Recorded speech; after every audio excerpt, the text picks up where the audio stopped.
Welcome to you today, right now. If you feel weary, rest your feet and put down your cares, if only for an hour. If you feel joyful, let your soul dance and be infectious in the best kind of way. But however you feel, wherever you are on life's journey, whatever you want to become in this oh so wondrous and struggling world, welcome to you today, right now. Come, let us worship together. I invite you to rise in body or spirit to join our voices in our opening hymn, number 38 from the Gray hymnal, Morning Has Broken, and a gentle reminder that our COVID guidelines ask us to mask while singing.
Please remain standing as Mel Curry lights our chalice with words inspired by Marjorie Montgomery. As we light this chalice, let us acknowledge that life is a gift for which we are grateful, and let the flame remind us that we gather in community to celebrate the glories and the mysteries of this great gift.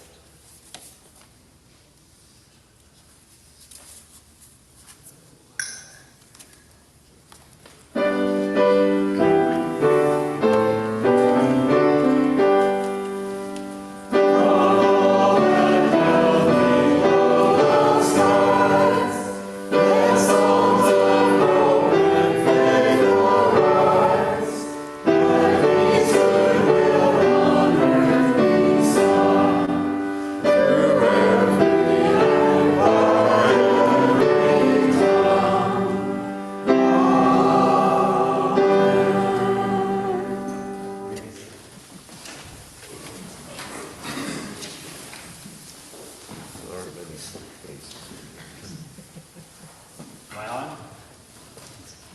Yeah. Okay, very good. Yes. It is now time for our story for all ages. And I have my lovely helper today who is going to show you the pictures as I read from the pulpit. Our story is Mr. Happy by Roger Hargreaves. On the other side of the world, where the sun shines hotter than here, and where the trees are 100 feet tall, there is a country called Happy Land. As you might very well expect, everybody who lives in Happy Land is as happy as the day is long. Wherever you go, you see smiling faces all round. It is such a happy place that even the flowers seem to smile in Happy Land. And, as well as all the people being happy, all the animals are in Happy Land are as happy as well.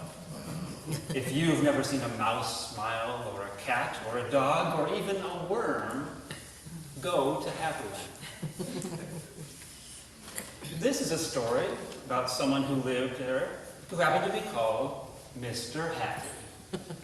Mr. Happy was fat, and round, and happy.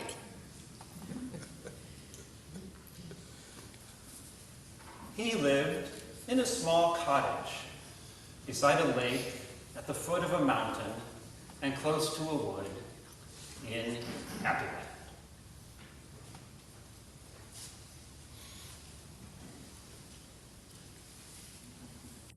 Now one day, while Mr. Happy was out walking through the tall trees in the woods near his home, he came across something which was really rather extraordinary. On. 9 of us. Sounds like they're starting already. There, in the trunk of one of the very tall trees, was a door. Not a very large door, but nevertheless a door. A small, narrow, yellow door. Definitely a door. I wonder who lives here, thought Mr. Happy to himself. And he turned the handle of that small, narrow, yellow door. That door wasn't locked, and it swung open quite easily. Just inside this small, narrow, yellow door was a small, narrow, winding staircase leading downwards. Mr. Happy squeezed his rather large body through the rather thin doorway and began to walk down the stairs.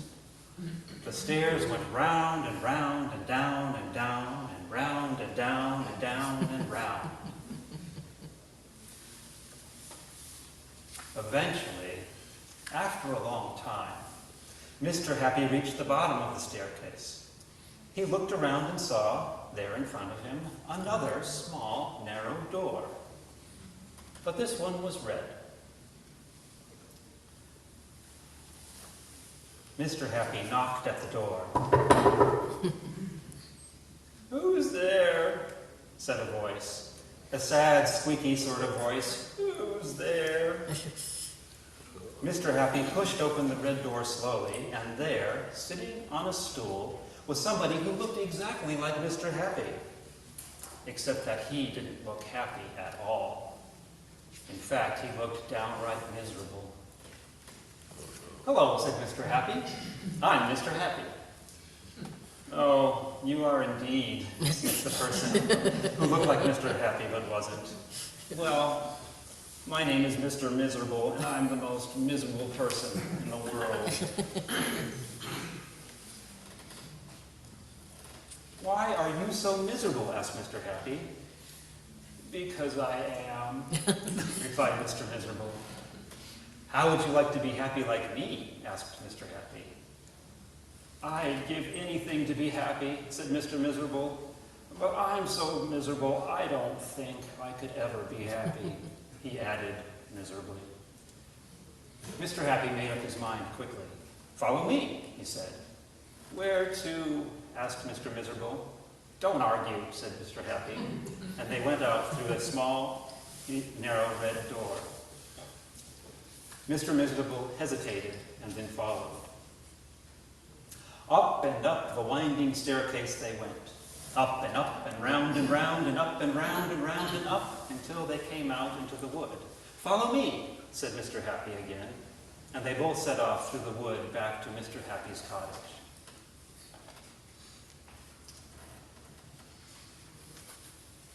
Mr. Miserable stayed in Mr. Happy's cottage for quite some time, and during that time, the most remarkable thing happened. Because he was living in Happyland, Mr. Miserable ever so slowly stopped being miserable and started to be happy. His mouth stopped turning down at the corners. And ever so slowly, it started turning up at the corners.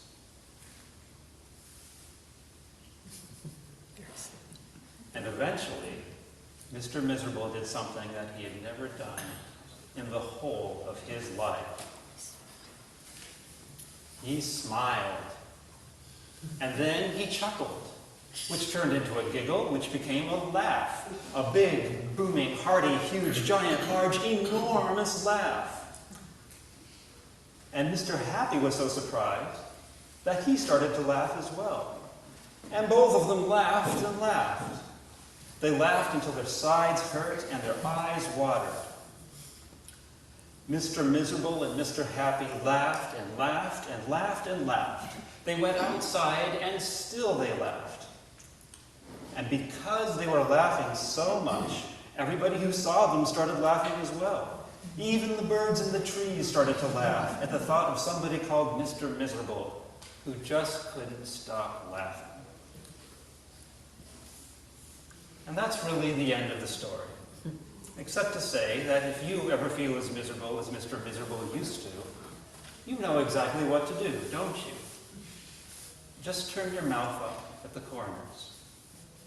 Go on. Please remain seated for our musical response. The more we laugh together. The words are printed in your order of service, and I would recommend that you see them.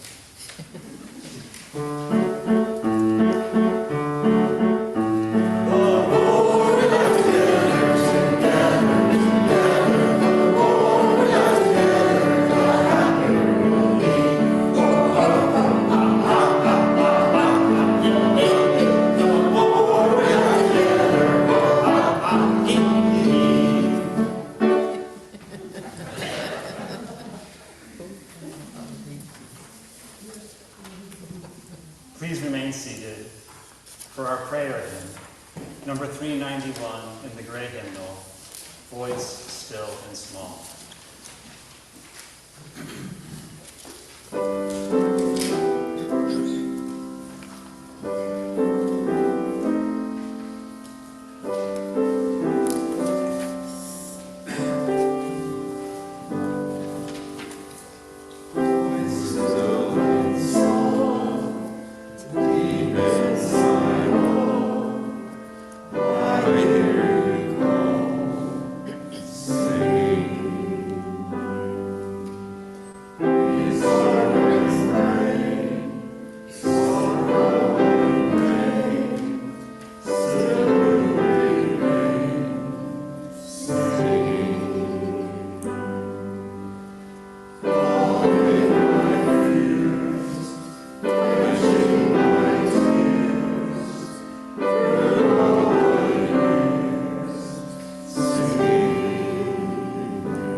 In the silence that follows the spoken prayer, you are invited to come forward, light a candle for whatever you hold in your heart.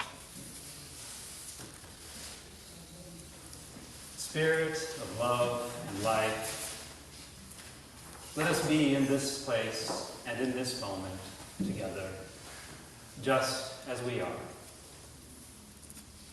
If we feel angry or frightened or sad, be with us. But also let us take comfort in knowing that these feelings will pass. If we are happy or joyful or content, be with us. But also let us share with those around us. And in these moments, let us realize and remember that we are here together with you, Spirit of life. And it is good. Amen.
I light a final candle for all that we hold in our hearts this morning.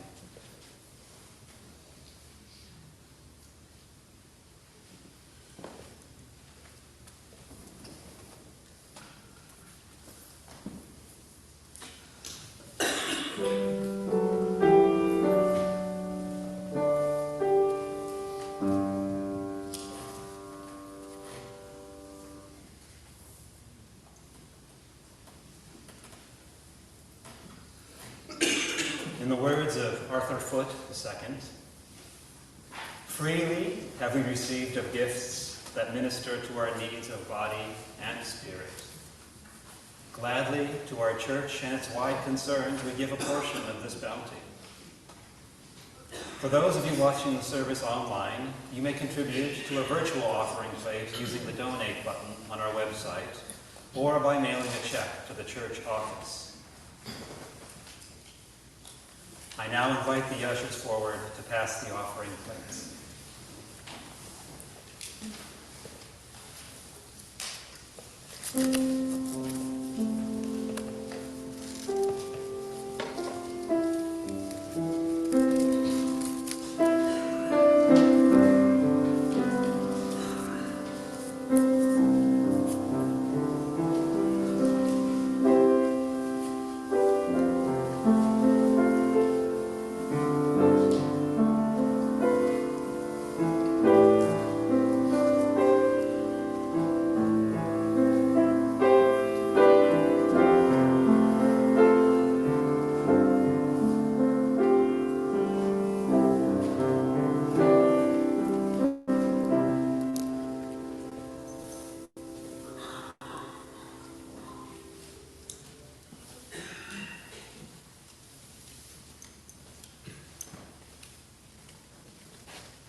For all that you give, and for all that you do for our church community and its wider concerns, we give thanks.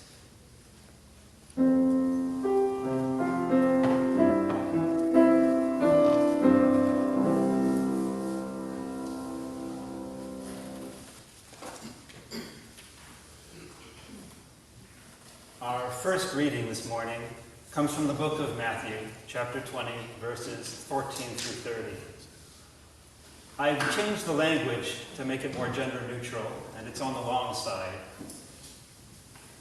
And before I start, I do want to say that a talent was a large sum of money, somewhere between 1,000 and 30,000 of today's dollars, according to the interwebs.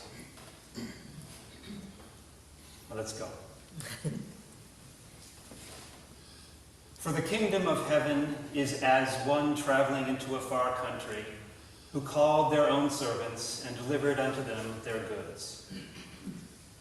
And unto one they gave 5 talents, to another 2, and to another 1, to every according to their several abilities, and straightway took to the journey.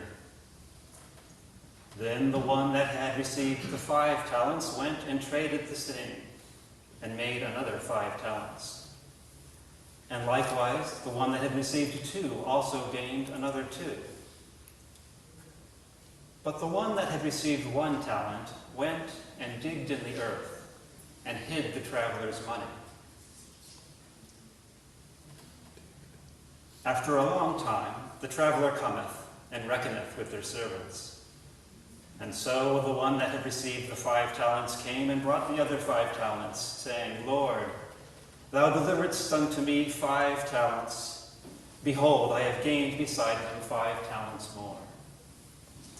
Their Lord said unto them, Well done, thou good and faithful servant. Thou hast been faithful over a few things. I will make thee ruler over many things. Enter thou into the joy of the Lord. Then the servant who had received 2 talents came and said, Lord, thou deliveredst unto me 2 talents. Behold, I have gained 2 other talents beside them. Their Lord said unto them, Well done, thou good and faithful servant. Thou hast been faithful over a few things. I will make thee ruler over many things. enter thou into the joy of thy Lord. Then the servant who had received the 1 talent came and said, Lord, I knew thee that thou art a hard person, reaping where thou hast not sown, and gathering where thou hast not strawed. And I was afraid, and went and hid thy talent in the earth. Lo, there thou hast that is thine. Their Lord answered and said unto them, Thou wicked and slothful servant, thou knewest that I reap where I sowed not, and gather where I have not strawed. Thou oughtest therefore to have put my money to the exchanges, and then at my coming I should have received my own with usury. Take your talent and give it to the servant with 10 talents. For unto everyone that hath shall be given, and shall have abundance. But from those who have not shall be taken away even that which they have.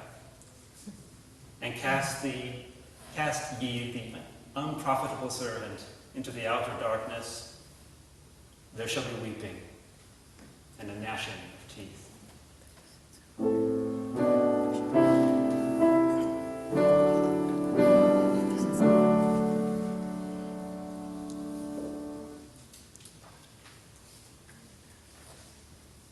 Our second reading comes from the final paragraphs of Candide by Voltaire.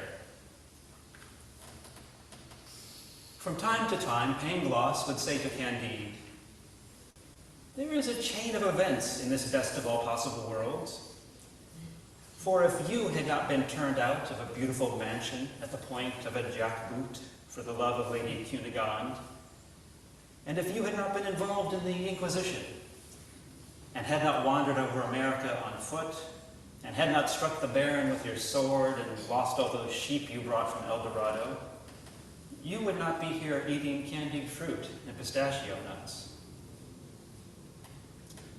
That's true enough, said Candide, but we must go and work in the garden.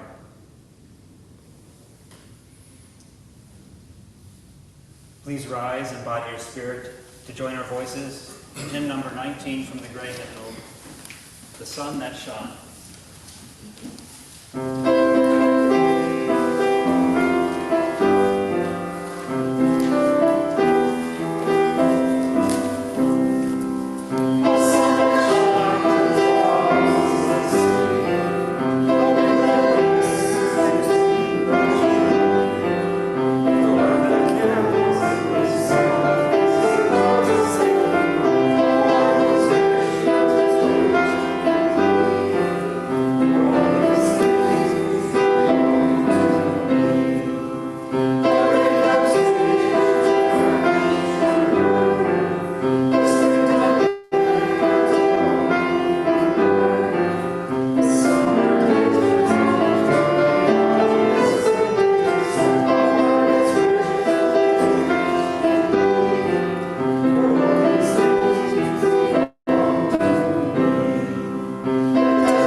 On Thursday, October 22nd, 2020, during my lunch break, I was riding my unicycle at cruising speed when I hit some bumps in the road.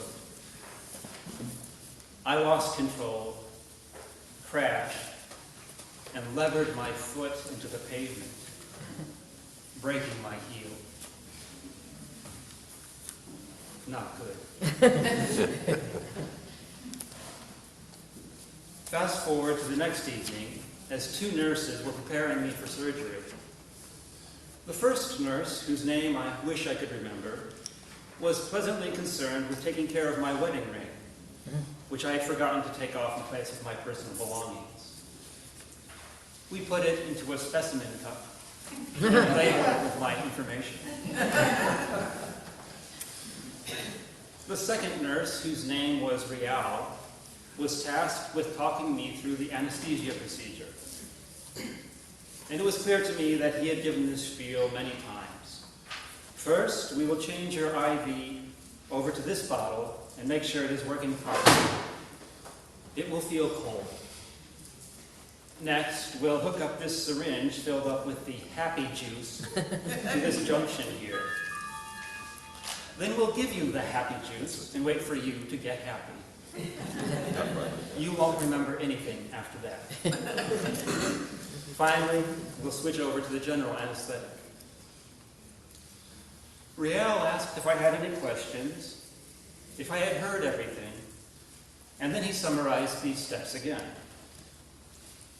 I understood that the point of all this was to put me, to whatever degree, at ease, and to give me some feeling of control in a potentially scary and anxiety-inducing situation. But for whatever reason, I was not particularly anxious, at least not outwardly so. And so, after asking me if I was ready, Riel began the procedure and narrated as he performed the steps he had described just minutes before. And when the happy juice began to flow, Riel said, "Okay, now the happy juice is flowing. Get ready to feel happy." I immediately knew that this was one of those moments, one I would remember with a capital R. Without missing a beat, I replied, "But I already am happy."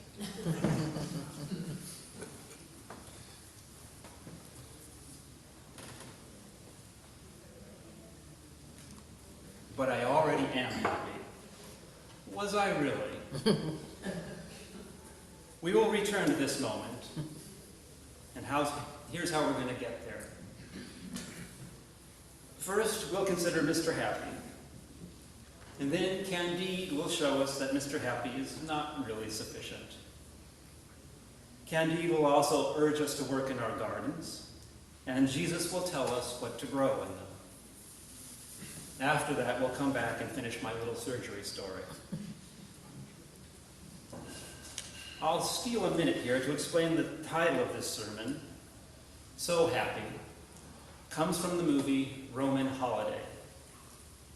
So happy is a phrase that the Audrey Hepburn character, who is a modern-day princess, uses as a ceremonial salutation. It doesn't mean anything more than, "I'm a princess. Hi."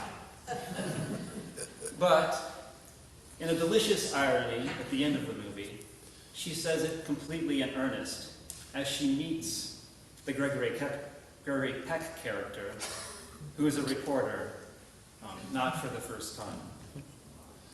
If you're looking for a lovely way to spend just under 2 hours, I highly recommend Roman Holiday. I'll also steal a minute to make what I call my Channing UU public service announcement. The vision of Channing Memorial Church, Unitarian Universalist, includes this verbiage: "We derive a common spiritual center from Jewish and Christian roots." Christianity-wise, I'm not really much of a believer, but I find all sorts of good stuff in the Bible. And I don't mind using the G word, that is, God, to invoke the particular flavor of goodness of the day: the holy, the mysterious, the loving, etc., etc., etc. When I say God, feel free to substitute the words Spirit of Life, or Allah, or Life, or Gaia, or whatever you please. It's all good. All right. Let us proceed with a critical examination of Mr. Happy.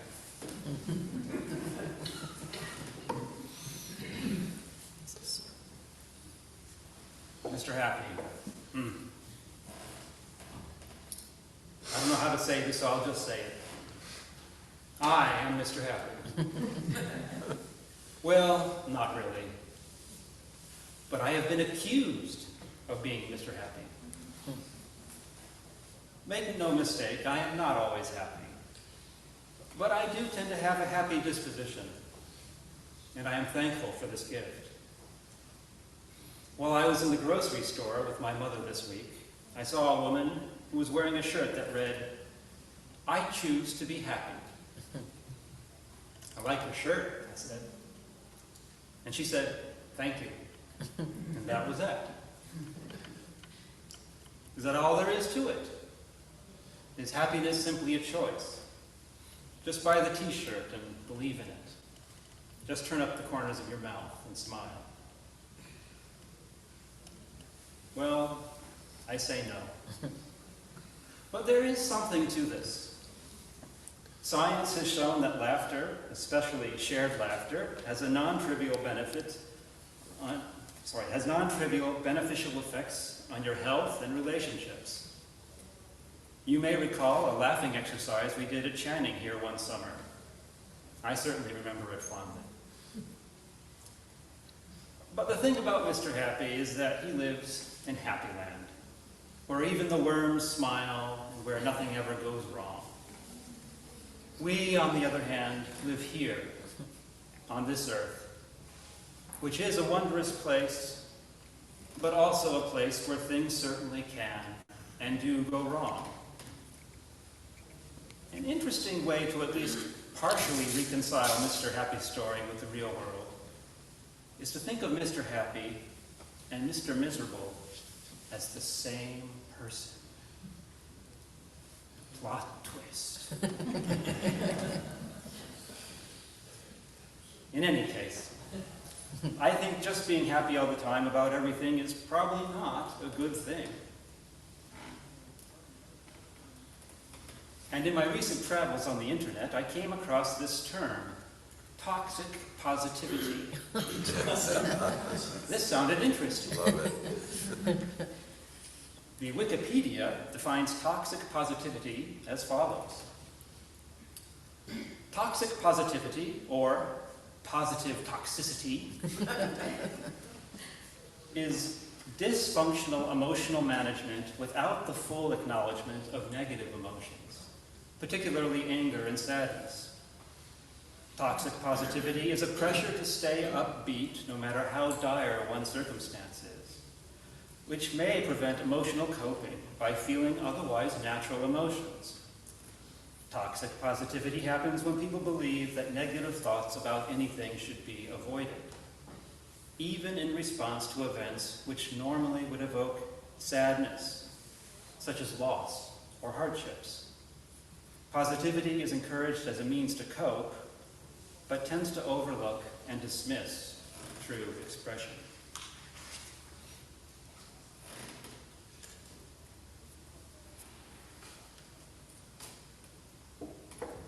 This made me think of the character, the philosopher, Pangloss, in Voltaire's short novel, Candide.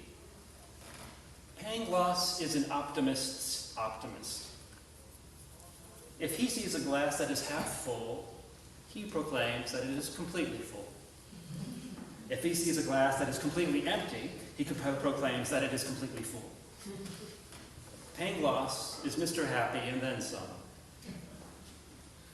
As he and the protagonist Candide travel through a whole host of trials, suffering the worst evils of humanity, he is always prattling on about all being for the best in this best of all possible worlds.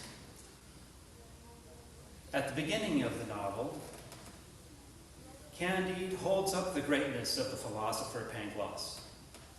But as the story progresses and mishaps befall him and those close to him, he changes his tune.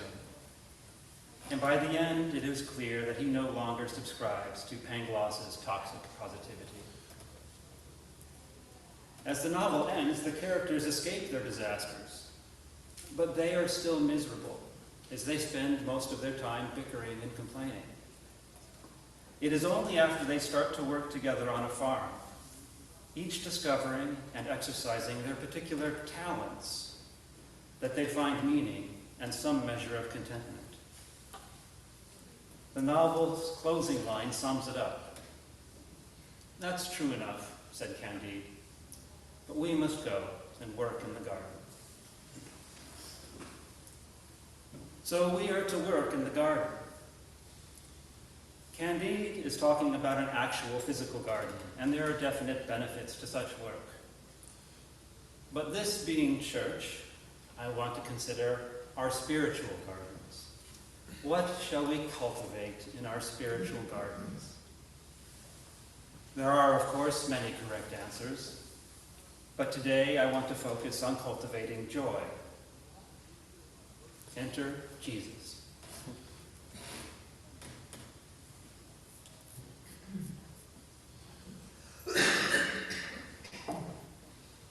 Our reading from the book of Matthew is known as the parable of the talents. And, like any of Jesus' parables, it is fodder for much thoughtful study and many, many sermons. As I lightly researched it for today, I was pleased to learn that one talent was actually a lot of money, something I hadn't considered before. So, what does the parable mean? Well, it doesn't mean that one should go out and make as much money as possible.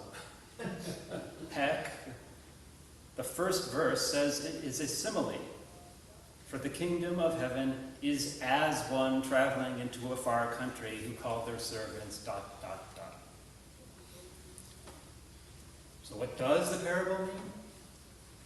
There are many subtleties and shades of meaning that could be discussed, but broadly speaking, I believe it means that one, God is generous with her gifts, and that two, you should increase those gifts and not let them go unused. I am now going to retell the parable of the talents with a focus on the gift of joy. It's a little rough around the edges. It doesn't match up perfectly, but I hope it lands its punches.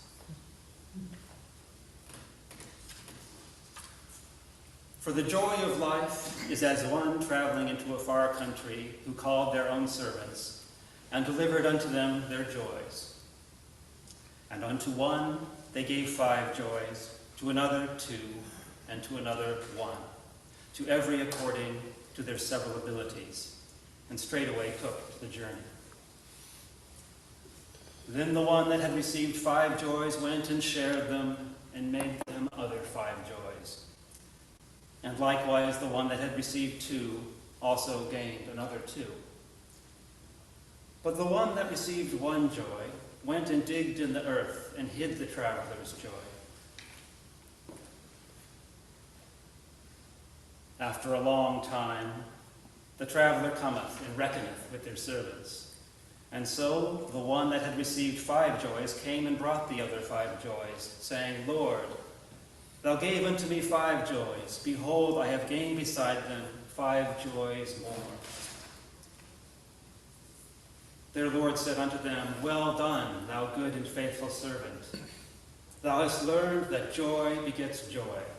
You will create even more joy as you live forward. Enter thou into the joy of life. Then the servant who had received 2 joys came and said, Lord, you gave unto me 2 joys. Behold, I have gained 2 other joys beside them. Their Lord said unto them, Well done, thou good and faithful servant. Thou hast learned that joy begets joy. You will create even more joy as you live forward. Enter thou into the joy of life.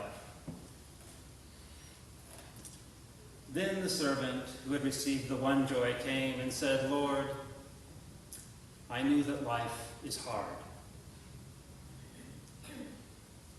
that joy is fleeting, and that misery befalls us all. And I was afraid, and went and hid thy joy in the earth.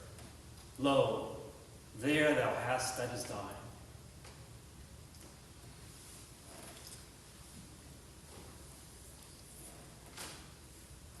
Their Lord answered and said unto them, Thou wicked and slothful servant, thou knewest that joy is fleeting, and that misery befalls all. Thou oughtest therefore to have shared the joy, to create more. But instead you led a life of no joy for all this time. For unto everyone that learns that joy begets joy shall be given joy, and shall have joy in abundance. But those who learn this not shall not have any joy. And so you have doomed yourself to a joyless life. There shall be weeping and a gnashing of teeth.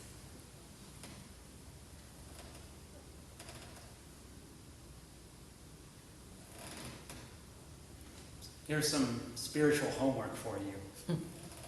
Consider or even rewrite the parable of the talents, using love as the currency.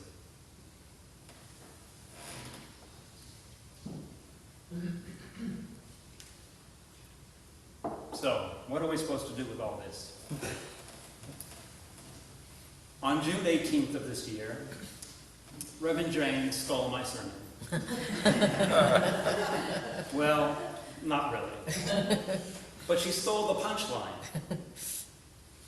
Well, not really. She provided the punchline, which is that you can and should acknowledge suffering, that you can and should feel down when the chips are down, but don't live there like Mr. Miserable. Embracing and spreading joy will grow your appreciation for life, and thus prepare your soul for life's inevitable hardships and heartbreaks. For a terrible, horrible, no good, very bad day, for the end of a relationship, for the death of a loved one, or for a broken heel from a unicycle crash. But I already am happy. Was this a Panglossian, a best of all possible worlds response on my part? I don't think so. I really think that not crashing would have been a better outcome. Was it a joyful situation? I don't think so. While I was not outwardly anxious, I was not free of worry about the future of my foot. It is probably fair to say that I was still in a state of some trauma and shock. When I really tried to focus on how I felt back in that moment, I believe that what I felt was overwhelming gratitude. I was grateful, so grateful to be taken care of so well, so quickly, and so lovingly. And if I have ever felt myself to be in the presence of God as caring, it was in that moment. And that made me happy. P.S. When I awoke, my wedding ring was back on my finger. Amen.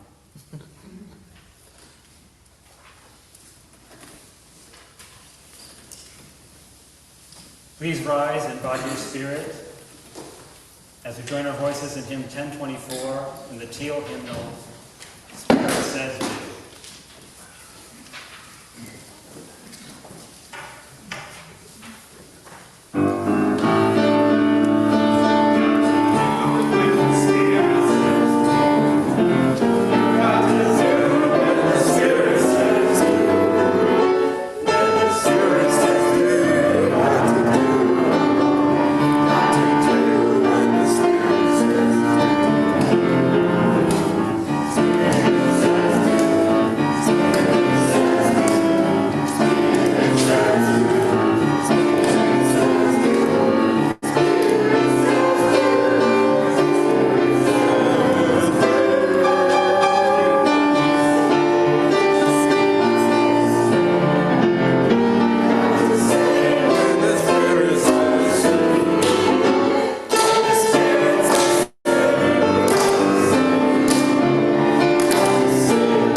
Yahoo! Go forth, embracing joy,